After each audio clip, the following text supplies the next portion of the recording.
तो महोदय फाइनली हम पहुंच चुके हैं नैनीताल। और नैनीताल तो ठीक है भाई, हार्दिक स्वागत है आपका अपने चैनल वैरायटी 15 में। जैसे कि आपने अब तक देखा कि कैसे मैं टिहरी से रुड़की तक पहुंचा और वहां से पूरी रात के सफर के साथ अपने मित्रों की गपशप में हम रुड़की से कुमाऊं कब पहुंचे पता ही नहीं चला। जहां हमारे इंतजार कर रहे थे कुमाऊं के भूपेंद्र दा। सुबह की चाय नाश्ते के साथ एक यादगार दिन और कुमाऊं की मेहमान नवाजी बहुत शानदार और प्रेम भरी रही। और अब हम अपने आज की मंजिल की तरफ निकल चुके हैं, जो कि गोला पार्क से नैनीताल और कैंची धाम तक रहने वाली है। उम्मीद है आप लोग पूरी तरह इस यात्रा का आनंद उठा पाएंगे।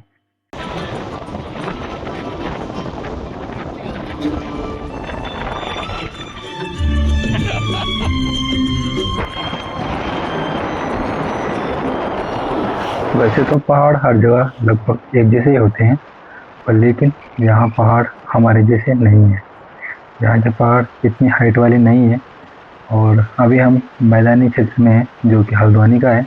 आप लोगों को पता है कि हल्द्वानी लगभग देहरादून जितना बड़ा है। और यहाँ की एक दिक्कत मुझे जो लगी है वो है यहाँ की सड़कें। इस साइड अभी भी विकास बहुत कम हुआ है, और साथ ही साथ हमारे यहाँ का जो पर्यावरण है इसके साथ अभी छेड़खानी नहीं हुई है। आप लोगों को दिख रहा होगा कि यहाँ जो खेत हैं प्रॉपर खेती हो रखी है, और बहुत सारी जगह अभी ऐसी हैं जहाँ पे मकान निर्माण नहीं हो रखा है। यहाँ की एक खासियत ये है कि यहाँ के लोगों ने सड़क के किनारे ना मकान बना के इन्होंने बना रखे हैं खेत के बीच में, और यहाँ देखने में सच में सुंदर दिख रहे हैं। अभी हम हैं यहाँ से हल्द्वानी तकरीबन अभी 12 किलोमीटर दूर है, और रात अंधेरे में हम यहाँ पे आए थे। रात को मैं आपको जो व्यू है वो दिखा नहीं पाया, तो अभी जितना पॉसिबल हो सकता है उतना आप लोगों को दिखाने का प्रयास करूँगा, क्योंकि मुझे पता है जो लोग घर से बाहर नहीं जा पाते उन लोगों के लिए यह नज़ारे बहुत ही रेयर हैं। बाकी जो मेरी तरह घूम रहा है कोई कभी कहीं, तो इससे भी अच्छे नज़ारे वो दिख चुका होगा। पर खैर वो मेरा मोटिव नहीं है। अभी मेरा मोटिव है अपने इस ब्लॉग को इस तरह प्रदर्शित करना कि जैसे सच में फील हो रहा हो कि आज हम घूमने गए थे कहीं। और साथ ही साथ मुझे पता है आप जब इस चैनल को देख रहे होंगे तो हो सकता है कि अभी मैं शुरुआती दौर में हूँ और कुछ कमियां आप लोगों को दिखे, तो मेरा आपसे गुजारिश है कि आप लोग उन कमियों को नज़रअंदाज करें, क्योंकि अभी मैं सीख रहा हूँ।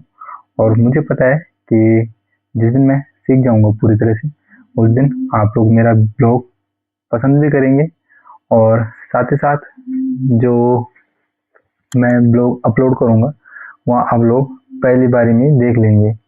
तो चलिए अभी ज़्यादा न कहते हुए हम लोग पहुँच चुके हैं काठगोदाम में, और ये नज़ारा है काठगोदाम का। काठगोदाम के बारे में वैसे मुझे ज़्यादा पता नहीं है, पर मेरे लिए भी ये जगह नहीं है, तो हो सकता है आप लोगों को मैं इतना संक्षिप्त में नहीं बता पाऊँ। अगर आप लोगों को पता है तो आप लोग कमेंट में ज़रूर बताएं, क्योंकि आपके कमेंट से ही हमारा सबका नॉलेज गेन हो सकता है। और एक चौकी है काराडूंगी चौकी, और यहाँ पे ये आपको दिख रहे होंगे पेड़ पौधे, और साथ ही साथ यहाँ इतनी भीड़ भाड़ अभी नहीं है जितना कि हमारे बड़े शहर जैसे देहरादून, ऋषिकेश इत्यादि जगहों में होता है। और साथ ही साथ अब हम एक ऐसे चौक में पहुँच चुके हैं, जगह का नाम तो मुझे पता नहीं है, लेकिन अगर आप लोगों को पता होगा तो आप लोग कमेंट में ज़रूर बताना।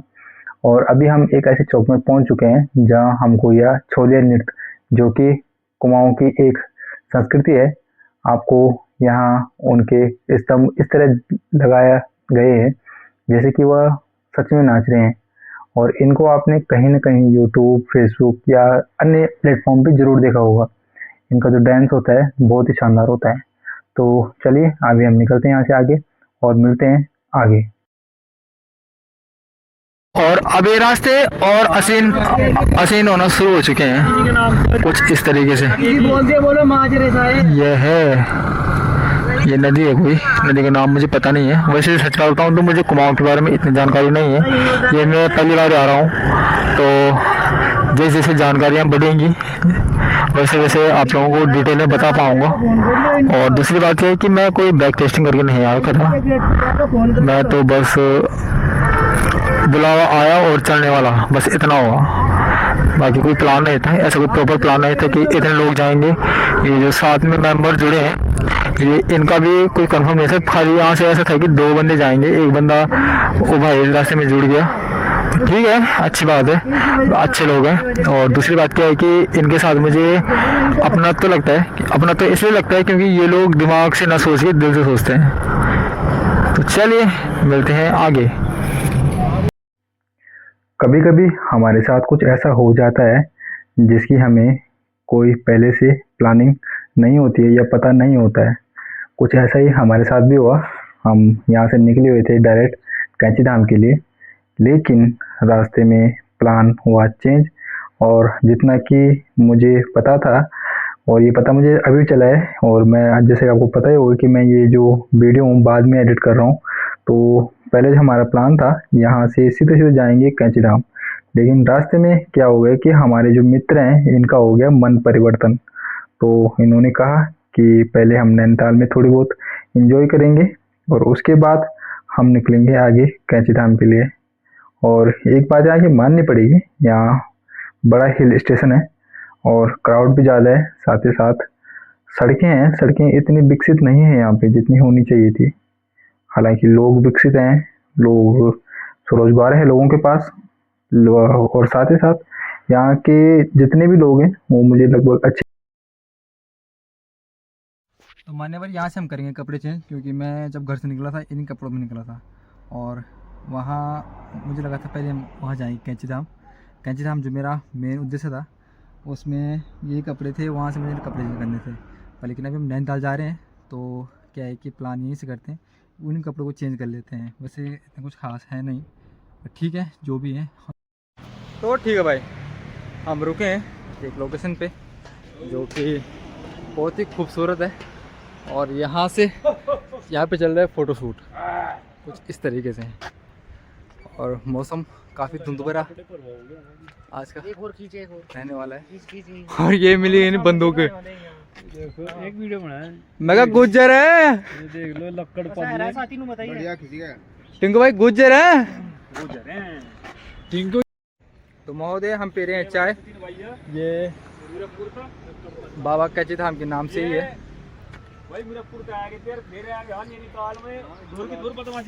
और यहाँ ये घूम रहे हैं हमारे होमगार्ड भाई साहब। दिखा दिया ये वाला। हाँ इस पर कब देखती है चल गई आज भी दिख रहा है कि और भाई इब चाय दिया चाय टेस्टी है मुश्किल था लोग कह रहे थे सर ना थाम लेने नहीं कहते भाई का भाई रहा ये पहले बंद होगा इनकी ये आदमी इनका तो एकदम सेवा में खड़े। अगर आपको आना है मेरे साथ तो कुछ तुमको कॉम्प्रोमाइज़ करना पड़ेगा, ये मैं तुम्हारे लिए कह रहा हूँ, किसी और के लिए नहीं है। तो ठीक है भाई, तो भाई बात ऐसी है, अगर आप मेरी वीडियो डेली देख रहे हो और लाइक और कमेंट नहीं कर रहे हो तो मैं आपको बता रहा हूँ कि लास्ट वार्निंग है। और ये मेरे भाई लोग ठेकेदार और ये ठेकेदार। तो भाई बंधु, ये जो होटल था ये है, क्या लिखा है, खातीस कैंची कैफे रेस्टोरेंट, ये कुछ इस तरह से है। और ये हमारे 2 भाई मुंह धुल रहे हैं, इन्होंने मुझे देखा, मैं मुंह धुल रहा था, और मेरे देखे ये भी मुंह धुल रहे हैं, ये भी आगे आने वाले और भाई, ये सब मुझसे प्रेरित हुए हैं। जब मैंने मुंह धुलाया तब जाके इतने ठंडे में ये मुंह धुल रहे हैं, कुछ तो बात है मेरे में। तो मान्यवर हम पहुंचने वाले हैं भवाली, और भवाली से पहले ये खूबसूरत नज़ारों का आप आनंद लीजिए। ये मैं पहले भी कह चुका हूँ कि कैमरे में कैद करना मुश्किल नहीं है, जो मैं आंखों से देख पा रहा हूँ, इतना मज़ेदार।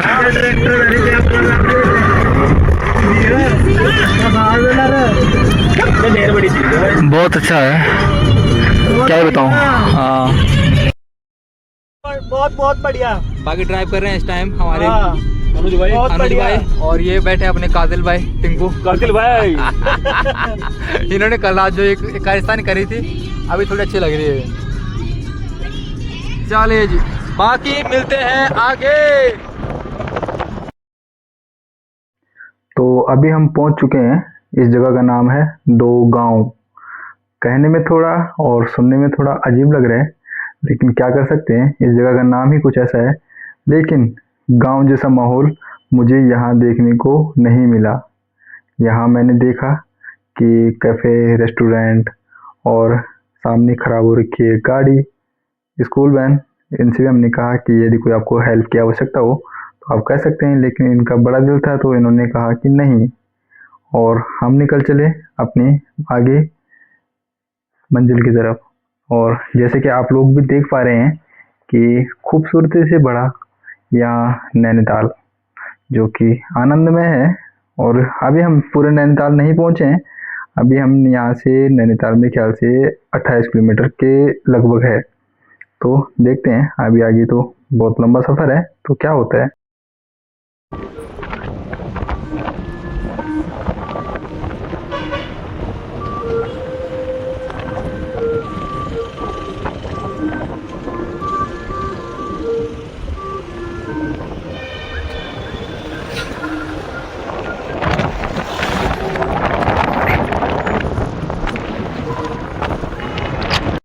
आनंद ही आनंद है इन पहाड़ों में भाई। और कहने की बात है कि हमारे पहाड़ संघर्ष तो मांगते हैं, लेकिन इनकी जो खूबसूरती है वह हर मोड़ पे नहीं होती है। और इसको शब्दों में बयां कर पाना थोड़ा मुश्किल है, क्योंकि हो सकता है, क्या कहूँ मैं निशब्द हूँ भाई। मैं जब से यहाँ आया हूँ मैं तब से निशब्द हो चुका हूँ। और मेरा निशब्द होना भी जायज़ है, क्योंकि जो कि नज़ारे मुझे यहाँ सामने दिख रहे हैं, इनको देखते देखते मैं कब खो जाता हूँ मुझे भी पता नहीं चलता। और मैं सजेस्ट करूँगा उन लोगों को जिनकी अभी अभी नई शादी हुई है और वहाँ पहाड़ के किसी अच्छे हिल स्टेशन में जाके अपने कुछ यादगार मेमोरी या पल बिताना चाहते हैं, तो आप लोग आइए नैनीताल। और बहुत ही प्यारी जगह है। नैनीताल पहुंचने में अभी समय है, लेकिन यहाँ के रास्ते भी बहुत प्यारे हैं। और यहाँ पे जगह जगह कैफ़े, रेस्टोरेंट, यहाँ की जो रोज़गार की समस्या है उसको भी ख़त्म करती है। मैं सोचता हूँ कि काश यह हमारे टिहरी की तरफ भी होता। और शानदार पहाड़ तो हमारे यहाँ टिहरी में भी हैं। आप प्रतापनगर चले जाइए, आप चले जाओ भिलंगना, आप चले जाओ कीर्तनगर या कहीं और। पहाड़ तो वहाँ भी लगभग इतनी खूबसूरत हैं, लेकिन वहाँ क्या है कि वहाँ पलायन ज़्यादा हो चुका है। और पलायन ज़्यादा होने का कारण है, एक तो रोज़गार है और दूसरा है आधुनिकीकरण। आधुनिकीकरण केवल उस क्षेत्र में नहीं जहाँ आप किसी नई टेक्नोलॉजी को अपनाते हैं। आधुनिकीकरण उस क्षेत्र में हुआ है कि जहाँ पहाड़ी अपने अस्तित्व को भूलकर देहरादून, ऋषिकेश जैसे छोटे छोटे 12 बाय 12 के कमरों में अपना जीवन काटने के लिए मजबूर नहीं, एक फैशन मानता है। और वह अपने घर के तकरीबन 12 14 कमरों को छोड़ के, उसमें आपके पास एक आंगन भी होता है, साथ में खेत भी होता है, उसको छोड़ करके आप लोग जाते हो वहाँ 12 बाय 12 के कमरों में, जहाँ आपको पता भी नहीं होता कि बगल में कौन रह रहा है और जो बगल में रह रहा है वो कहाँ से है, क्या है, ये सब भी आपको पता नहीं होता है। दूसरी बात क्या है कि आप लोगों को मैं पहले भी कह चुका हूँ कि अभी तो मैं मानता हूँ कि आधुनिकीकरण हो रहा है, आप लोग शहरों की तरफ जा रहे हैं, पर सच बात यह है कि अगर आप शहरों की तरफ जाते हैं तो आप क्या करते हो, अपना अस्तित्व भी खो देते हो। अस्तित्व खोने का जो ये कारण है कि अभी आप 15-16 साल की मेहनत करने के पश्चात अगर थोड़ा बहुत पैसा जमा कर भी लेते हैं, तो उसमें क्या है कि आपको ज़मीन और मकान बनाने में ही समय निकल जाता है। और उसके बाद आपको बच्चों को पढ़ाना भी होता है। और आपके जो बच्चे होंगे वो हम गांव वालों की तरह तो नहीं होंगे जिनको आप 10 रुपये दोगे और वो मान जाएंगे। ऐसा नहीं है, मार्केट के बीच में रहना भी बहुत समस्या का बात होती है। और खैर छोड़ो, अभी हम हैं जोलीकांट में, और जोलीकांट इस जगह का नाम था जो पीछे रह चुकी है। और हम इन सुंदर नज़ारों का आनंद लेते लेते मेरा तो मन ही नहीं हो रहा है कि मैं इस कैमरे को ऑफ करूं। अगर मेरे फ़ोन में स्टोरेज की समस्या ना होती तो मैं एक एक मोमेंट कैप्चर करने की कोशिश करता, क्योंकि मुझे पता है कि मैं यहाँ आया हूँ और दोबारा पता नहीं कब मेरे यहाँ आना होता है। और जितना हो सके जो जो मोमेंट हो सकता है वो मैं आप लोगों के साथ शेयर करने की पूरी पूरी कोशिश कर रहा हूँ। इस बीच मेरे जो मित्र हैं, मित्रों का भी कहना सही है कि ब्लॉग नहीं, ये तो पूरी फिल्म बना रहा है। लेकिन मैं चाहता हूँ कि अभी शुरुआती दौर है तो आप लोग जानो पहचानो और समय दीजिए मेरी वीडियोस को, ताकि मैं जल्दी से जल्दी मोनेटाइज हो सकूँ। और अगर मैं मोनेटाइज हो जाता हूँ तो अपने उपकरणों को बढ़ाऊंगा। साथ ही साथ अभी तो केवल नैनीताल गया हूँ, अभी तो बहुत सारी जगह हैं जहाँ मेरा जाना बाकी है, और उन जगहों में केवल जाऊंगा नहीं, उनको कैमरे में कैद करके आप लोगों तक भी पहुँचाना मेरा उद्देश्य है। तो मान्यवर अब हो चुके हैं चीड़ के पेड़ स्टार्ट। इससे पहले देवदार के पेड़ थे और अब यहाँ से चीड़ के पेड़ स्टार्ट हो चुके हैं। मनुगारा 5-7 पेड़ों में सरों का जीवन सफल हो जाएगा हमारा। एक का पेड़ 1 लाख रुपए का चीड़ का? हाँ जी हाँ, ऐसा थोड़ी है, ऐसा ही है। बाकी नज़ारे कुछ ऐसे है। मेरे फ़ोन में ना स्टोरेज की कमी है, अगर स्टोरेज की कमी नहीं होती तो स्टोरेज तो जी इतनी वीडियो बड़ा हुआ। स्टोरेज का क्या कर थमा कर स्टोरेज की तो लोगों को बता रहा है। अगर मुत्तने में तो बता दिया कि मैं मुद्दा यहाँ से पिक्चर बना रहा, पूरी पिक्चर बना रहा है। अगर वीडियो शुरू होगी तो वहाँ बंद नहीं हो रही। और उसे पूरी पिक्चर बनाएगा, वो बताओ क्या हो रहा है, वो क्या बना रहा मैं? ब्लॉग बना रहा हूँ। ब्लॉग भाई कोशिश कर रहा हूँ कुछ अलग करने की, और मेरी कोशिश यही है कि जो मैं कर रहा हूँ उसमें मैं सफल हो जाऊँ। सफल? हाँ तो सफल लेके देंगे 10 रुपये की सफल लिए तो एकदम ठीक है भाई, बाकी मिलते हैं आगे। तो बात कुछ ऐसी है, एक पहाड़ी होने के नाते ये मैंने एक्सपीरियंस किया है अब तक कि हर मोड़ के बाद एक शानदार दुनिया हमारा इंतज़ार कर रही होती है। भले ही यहाँ सिर्फ पेड़ पौधे हैं, लेकिन यहाँ उन लोगों के लिए जो दिल्ली में अभी रहना अपना कर रहे हैं, उन लोगों के लिए किसी स्वर्ग से कम नहीं है। और जैसे कि आप लोगों को भी पता है कि उत्तराखंड एक देवभूमि है और यहाँ हर जगह देवताओं का वास होता है, और जहाँ देवता रहते हैं वहाँ तो खूबसूरत होना लाजमी है। आप लोगों को जिस तरह मैं ऐसे वैगनार के पीछे वाली सीट से ये नज़ारा दिखा रहा हूँ, वास्तव में अगर आप अपनी आंखों से देख पाते तो ये नज़ारे सच में बहुत खूबसूरत हैं। मैं तो हम यही चाहूँगा कि भविष्य में मेरे पास कोई ऐसा हो जिसको मैं अपने इस जीवन का साथी बनाऊं, तो उसको मैं एक बार यहाँ लेके ज़रूर जाऊँगा, क्योंकि मुझे सच में ये जगह बहुत शानदार लगी। मसूरी भी गया हूँ, पर मसूरी इतना खास नहीं है जितना मुझे यहाँ लगा। यहाँ की सड़कें, यहाँ का मौसम बहुत मज़ेदार है। और कभी भी हो अगर आप लोग यहाँ का प्लान करते हैं तो मेरे हिसाब से गर्मियों में कीजिए, क्योंकि यहाँ हाइट पे होने की वजह से ठंड ज़्यादा होती है। आप विश्वास कीजिए कि हमने यहाँ 2 से 3 दिन काटे हैं, और जिस तरह हमने काटे हैं हम ही जानते हैं। खैर हमारे पास तो हीटर था कार में, लेकिन जो लोग बाइक स्कूटी से थे उन लोगों के हाल देख के मुझे अपने डेली के दिन याद आ रहे थे कि किस तरह हम भी स्कूटी में बाइक में थर थर काँप के अपना काम करते हैं। तो चलिए मिलते हैं अभी थोड़ी देर में।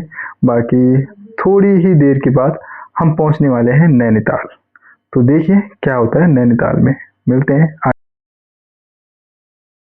तो लंबे इंतज़ार के बाद और इतना ज़्यादा सफ़र करने के पश्चात हम फाइनली पहुंच गए नैनीताल, जो कि नाम में इतना खूबसूरत है।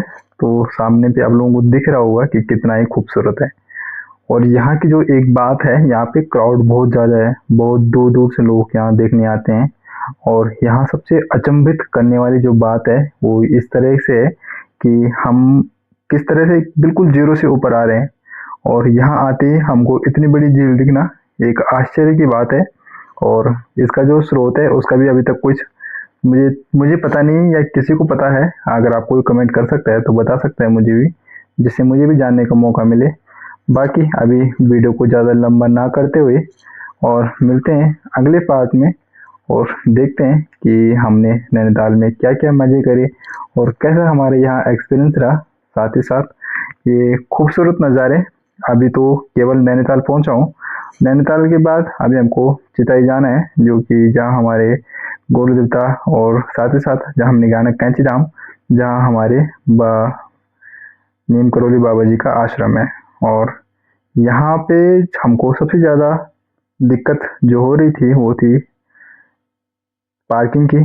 देखते हैं उसका भी हमने क्या सोल्यूशन निकाला है, उसका भी अगले पार्ट में देखना। तो बने रहें वैरागी 15 के साथ, मिलते हैं अगले पार्ट में। धन्यवाद।